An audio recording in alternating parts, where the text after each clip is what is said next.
এই অ্যাকাউন্টে ক্লিক করার পরে এখানে পেয়ে যাবেন আপনি ডিপোজিট অপশন। এই ডিপোজিট অপশনে চাপ দেওয়ার পরে আপনি এখানে অনেকগুলো মেথড পাবেন, নগদ, বিকাশ, রকেট, ইউএসডিটি, এমনকি উপায়। আচ্ছা, আপনি যদি এখানে ইউএসডিটির মাধ্যমে ডিপোজিট করেন অতএব 3% কমিশন পাবেন। তো এখন আমি নগদে ডিপোজিট করব। আমার কিন্তু ব্যালেন্স এখন আছে 4 টাকা। তো আমি ডিপোজিট করব 500।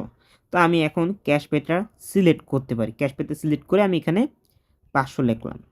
500 টাকা সিলেক্ট করে ডিপোজিট অপশনে ক্লিক করতে হবে। তো ডিপোজিট অপশনে ক্লিক করার পর আপনারা এখানে নাম্বার পেয়ে যাবেন। এই নাম্বারটা এখান থেকে কপি করে নিতে হবে। কপি করা হয়ে গেলে আপনার চলে আসবেন নগদে।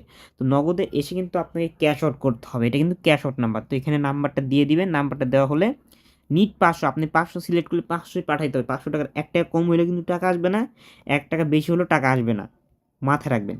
তো আমরা পিনকোড দিয়ে দিব। পিনকোড দেওয়ার পর এখানে আমাদের সাবমিট করতে হবে। সাবমিট করার পর ট্রানজ্যাকশন আইডি প্রয়োজন। এখান থেকে ট্রানজ্যাকশন আইডি কপি করে নিব আমরা। তো ট্রানজ্যাকশন আইডি কপি করা হয়ে গেলে আমরা চলে আসবো সেই পেজে আসার পর নিচে যে অর্থ প্রদানের জন্য এইখানে লেখা আছে, এখানে ট্রানজ্যাকশন আইডি দিতে হবে।